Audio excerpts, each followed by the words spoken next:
ओम शांति। कितना सुंदर टॉपिक है, कॉल ऑफ टाइम, समय की पुकार।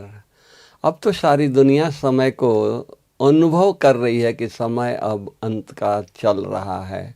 हर जगह से, हर तरफ से एक ही आवाज़ आ रही है, अब दुनिया ये बहुत दिन चलने वाली नहीं है, समय समाप्ति की तरफ बढ़ता जा रहा है। तो अब बाबा ने हम बच्चों को क्या सिखाया है, क्या बताया है, तो हम देखते हैं कि समय की पुकार है कि हम जल्दी से जल्दी संपन्न बने, संपूर्ण बने, फरिश्ता बने।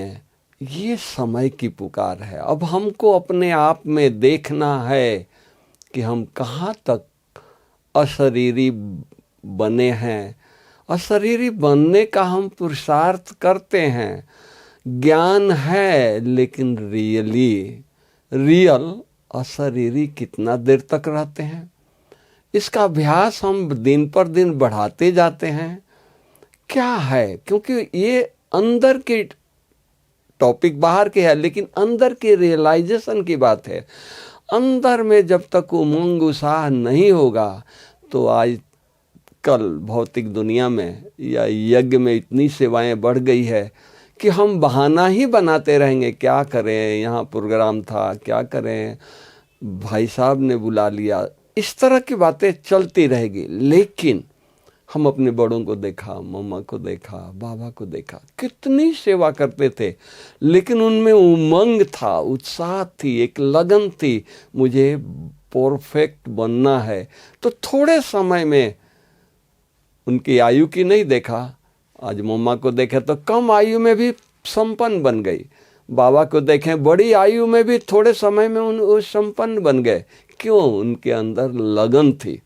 तो आज वो लगन अगर हम लोग अगर अपने अंदर रखते हैं तो हम संपन्न बन सकते हैं। वरना संपन्न बनने के लिए बहुत सारी कॉजेज हैं, बहुत सारी बातें हैं। तो अगर संपन्न बनना है तो उमंग, उत्साह, ये दो महामंत्र तवीज की तरह गले में बांध के चलना है। और बस बाबा ने जो कुछ दिया है, जो कुछ बताया है, उसका स्वरूप बने। जैसे मैं आत्मा हूँ, मुझे आत्मा का ज्ञान है, मैं लेक्चर दे सकता हूँ, लेकिन सोल कॉन्शियस में कितना रहता हूँ तो खुद को पता है ना। तो इसलिए इसका अभ्यास करना है। अब इसके अभ्यास केवल हम लाल लाइट में तो करते हैं, करना ही चाहिए, लेकिन लाल लाइट के अलावा अपने कर्म फील्ड में, योग के फील्ड में, कर्म योगी है ना, हम ब्राह्मण है ना, यज्ञ की संभाल करनी है, यज्ञ की सेवा करनी है। तो यज्ञ सेवा करते करते हम कितना कर्म योगी का अभ्यास करते हैं, दैट इज इम्पोर्टेंट। हमारे बड़ों ने, मामा, बाबा, हमारे दादियों ने कर्म छोड़ करके उन्होंने संपन्नता को नहीं पाया है। कर्म करते हुए मम्मा को तो अंत तक दिखाते हैं। मम्मा विदाई ले रही है, बाहर बैठी है कुर्सी पर, बाबा कहीं से आ रहे हैं, मम्मा को देखा, मम्मा बहुत पावरफुल स्थिति में बैठी है। तो बाबा पूछते हैं, मम्मा बच्चों को अंगूर खिलाएंगे, अंगूर पक गया है। मम्मा ने कहा जी बाबा। मम्मा ने एक कंप्लेन नहीं किया कि बाबा अब तो मैं जा रही हूँ, इस सृष्टि से विदाई ले रही हूँ, ये मेरी अंतिम श्वास है, ये नहीं कहा। जब तक श्वास अंतिम आए तब तक सेवा करना है, बाबा को याद करनी है। और सचमुच मम्मा ने हाँ कहा, बाबा ने अंगूर के टोकरे मंगाए और मम्मा के हाथ में देते गए। और एक टाइम आया कि मम्मा का हाथ ठंडा हो गया। अंगूर हाथ में दिए हैं, वो हाथ टेढ़ा नहीं हो, दूसरे के हाथ में डालने की पावर नहीं है उस हाथ में। तो बाबा ने समझ लिया कि मम्मा अब अव्यक्त हो रही है, जा रही है। दादियों को बुलाया और लेटा दिया। बाबा दृष्टि दे रहे हैं, दादियाँ दृष्टि दे रही है, और मम्मा इस शरीर से, इस दुनिया से, इस यज्ञ से विदाई ले रही है। क्या स्थिति होगी आप सोच सकते हैं।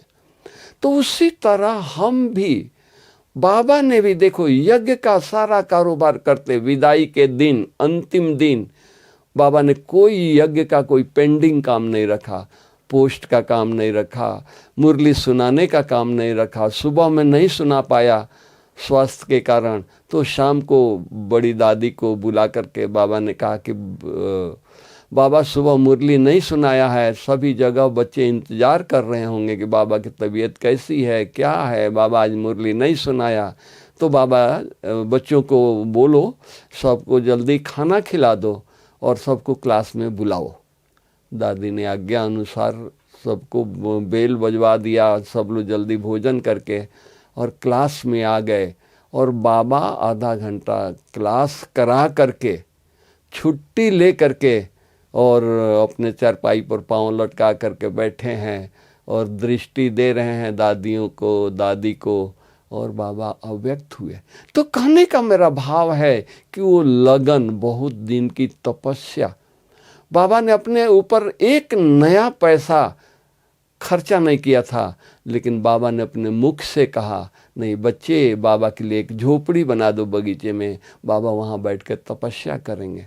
तो बाबा ने अपने डिमांड पर तपस्या के लिए झोपड़ी बनवाया और सचमुच उस झोपड़ी में बाबा क्या तपस्या करते थे। एकदम बाबा वो झोपड़ी में बैठ जाते थे, तपस्या करते थे तो वाइब्रेशन आता था। तो उसी तरह हम ब्राह्मण बच्चों से, हमारी तपस्या से वाइब्रेशन निकले, वाइब्रेशन हो। आज कॉल ऑफ टाइम का ये अर्थ हमने समझा है, ये समय की पुकार है, हमको ये करके दिखाना है, दुनिया को देना है। चलो बाबा मम्मा सुप्रीम थे, भगवान की उनके ऊपर नज़र थी, हाथ थी, ठीक है। हमारी दादियाँ देखिए, आज हमारी दादी जानकी, दादी गुलजार, आज वो नहीं हैं, लेकिन उनके कॉटेज में, उनके रूम में जाते हैं, वही वाइब्रेशन है। वो होते थे, शाम को योग करती थी, वो क्लास में आकर के योग नहीं करती थी, अपने सिटिंग रूम में बैठ करके गुलजार दादी योग करती थी। हम थोड़े भाई वहाँ जाते थे, दादी के साथ बैठ करके योग करते थे। दादी का खुद का सारा दिन का इतना पावरफुल स्थिति रहता था कि शाम को बैठती थी सिटिंग रूम में, तो दादी तो एक सेकंड में अव्यक्त हो ही जाती थी, शरीर से परे हो जाती थी। साथ साथ हम लोग बैठते थे, हम लोगों की स्थिति भी शरीर से परे हो जाता था। हम लोग कभी कभी, हम अपनी बात सुना रहे हैं कि कभी कभी हम क्लास में जाकर के इवनिंग में हम योग करते थे, या दादी कहीं बाहर जाती थी तो हम योग क्लास में आके करते थे। लेकिन जो स्थिति इजी, सरल, एक सेकंड में हो जाती थी गुलजार दादी के साथ योग करने में, वो स्थिति क्लास में कितना समय लगाने के बाद भी कभी कभी स्थिति वो नहीं होता था जो हमारी दादियों के, हमारी गुलजार दादी के साथ योग करने में अनुभव जो हमने किया, ये मेरी प्रैक्टिकल अनुभव है।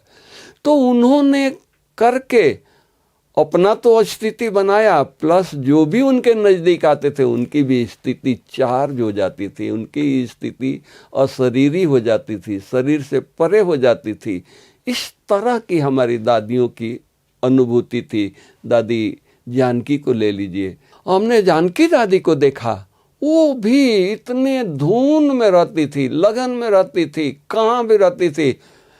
रेस्ट कर रही है, शरीर साथ नहीं दे रहा है, ठीक है। जब शरीर थोड़ा साथ दिया, उठ करके कुर्सी पर, सोफे पर, अपने सिटिंग रूम में बैठा, तो चाय पीने के पहले, नहीं हंसा, पहले मेरे को मुरली दो, मुरली पढ़ती थी, योग करती थी। उनके रूम में हमने देखा 3 साइड में बाबा का ही फोटो था, सामने बाबा का फोटो, लेफ्ट में बाबा का फोटो, राइट में बाबा का फोटो। दादी ये 3-3 फोटो क्यों? आता नहीं, जिधर हम देखें बाबा ही दिखाए, दुनिया नहीं मुझे दिखाई दे, यज्ञ मुझे नहीं दिखाई दे, बाबा में यज्ञ है, बाबा में बाबा का परिवार है। तो हमको बाबा को देखा, यज्ञ को देख लिया, परिवार को देख लिया, और यज्ञ संभालने वाले तो बाबा हैं।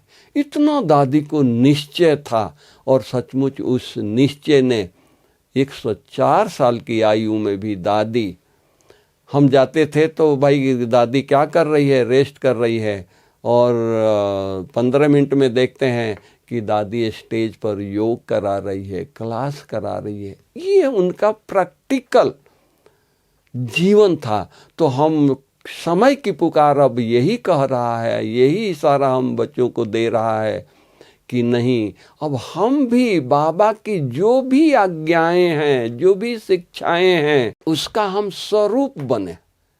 जितना जितना हम स्वरूप बनते जाएंगे, हमारी स्थिति अव्यक्त होती जाएगी। समय की जो मांग है वो उस तरह की स्थिति होगी और हम संपन्न बन जाएंगे, और लोगों को हम अपनी संपन्नता से सुख शांति की अंजलि देते रहेंगे। इसके लिए बाबा ने हमको 5 स्वरूपों का अभ्यास कराया है। हमने देखा अव्यक्त बाप दादा खाली कहते नहीं थे, कहा कितने मुरलियों में 5 स्वरूपों का जिक्र बाबा ने किया, लेकिन लास्ट के दिनों में बाबा 5 स्वरूपों की अनुभूति खुद बाबा कमेंट्री दे करके और कराते थे। और क्या 25,000 30,000 की सभा होती थी, क्या पावरफुल सभा हो जाती थी, ये मेरी आंखों देखी अनुभव है। तो इसलिए अब हम अपने अंदर झांक करके देखें समय के इशारों के समान कि हम कहाँ तक संपन्न बने हैं, कहाँ तक संपूर्ण बने हैं, हम कर क्या रहे हैं। तो उस चीज़ों को, उसको ये करने के लिए हमको बस कुछ नहीं इस दुनिया से चाहिए, इस समाज से चाहिए, इस डिपार्टमेंट से चाहिए, बस धुन रहे कि बस हमको संपन्न बनना है, संपूर्ण बनना है, तो बाबा अपने आप बना देगा। उसके लिए एक एक बातों पर हमारी दृष्टि कैसी है, हमारी वृत्ति कैसी है, हम दूसरों को किस दृष्टि से देखते हैं, बाबा हम बच्चों को किस दृष्टि से देखता है। अभी थोड़े दिन पहले हमारी मोहिनी बहन न्यूयॉर्क से आई थी, भोग लगाई, तो वतन में देखा कि बाबा ने सभी बच्चों को इमर्ज किया हुआ है और सबको किस नज़र से देख रहा है, ये मेरे डायमंड बच्चे हैं। डायमंड नज़र से सब बच्चों को देखा। तो देखो बाबा हम बच्चों को किस स्वरूप में देख रहे हैं, देखना चाहते हैं। आस लगाकर, भगवान आस लगा करके बैठा है, ये बच्चे हमारे संपन्न बनेंगे, सब संपूर्ण बनेंगे, यही फरिश्ता बनेंगे, बने थे और यही बनेंगे। इतना बाबा को हमारे ऊपर विश्वास है। 85 साल से पढ़ा रहा है, फिर भी अपने विश्वास को कम नहीं किया है। अब हमारा फर्ज क्या है? समय से पहले हमारा यही फर्ज है, धून लगा दें और हम संपन्न बने। एक एक बाबा की महावाक्यों को अपने जीवन में उतारें, उसका स्वरूप बने। तो वो स्वरूप बनेंगे तो अब हमारी वाइब्रेशन फैलेगी। हमारी दादियाँ स्वरूप थी, तो उस तरह से हमको स्वरूप बनना है। विदेही स्थिति क्या होती है, बाबा कहते थे 1 सेकंड में शरीर में आओ और 1 सेकंड में शरीर से परे हो जाओ। तो उसका भी हमको अभ्यास करना है, शरीर में आने का, शरीर से परे होने का। ये अभ्यास करेंगे तो हम उसका स्वरूप बनते जाएंगे। उसी तरह बाबा ने कहा कि बच्चे इस शरीर में रहते जैसे कि आप शरीर में हो ही नहीं। जैसे बाबा वतन से आता है, मुरली चलाता है, बच्चों से मिलता है, लेकिन 1 सेकंड में बाबा न्यारा हो जाता है, इतना प्यार देता है। इतनी सभा को 25-30 हज़ार की सभा होती थी, सभा को तो इतना प्यार देता ही देता था।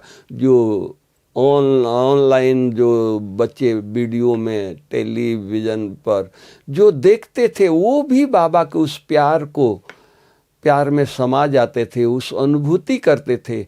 और बाबा जब जाता था तो 1 सेकंड में, हमने देखा है कई बार हमारी दादियाँ, हमारी बड़ी बहनें, नलनी बहन आती थी तो बाबा विदाई लेते थे तो ऐसी गीत सुनाती थी कि बाबा वो गीत सुनने के लिए रुक जाएं, लेकिन नहीं, बाबा मुस्कुराते हुए गीत सुनते हुए और अपने टाइम पर सेकंड में ये हो जाते थे, चले जाते थे। तो बाबा हम बच्चों से भी यही चाहते हैं कि बच्चे आप सेवा करो, खूब करो। यज्ञ की सेवा से ही भाग्य बनने वाला है।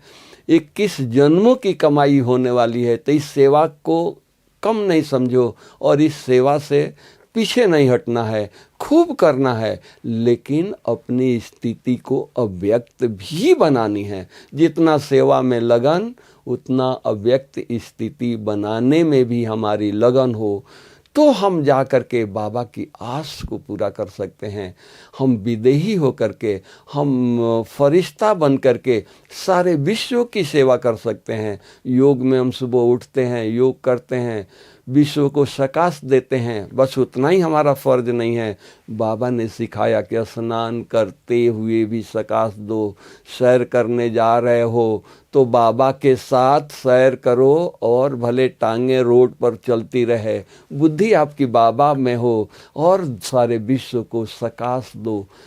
सचमुच वो ऐसा टाइम होता है कि हम बाबा से इतनी पावर लेते हैं, शक्तियाँ लेते हैं और सारे विश्व को, प्रकृति को, तत्वों को सकाश देते हैं। इस चीज़ की अभी ज़रूरत है प्रेजेंट टाइम में, कि सभी लोग दुखी हैं, अशांत हैं, चाहे वो मनुष्य प्राणी हो, चाहे जीव जंतु हो, चाहे प्रकृति हो, पेड़ पौधे हों, चाहे प्रकृति के तत्व हों, सभी एक ही लगन में हैं कि हमको कुछ चाहिए तो कहाँ से मिलेगा? हम बच्चों के द्वारा ही मिलेगा। तो हमारा यही ये है कि नहीं, कुछ भी हो, हर संकल्प, हर कर्म, हर बोल, उसमें हम अशरीरी बन करके दुनिया को सकाश दें। यही समय हमारे से चाह रहा है। कॉल ऑफ टाइम का यही अर्थ हमने समझा है। ओम शांति, ओम शांति, ओम शांति।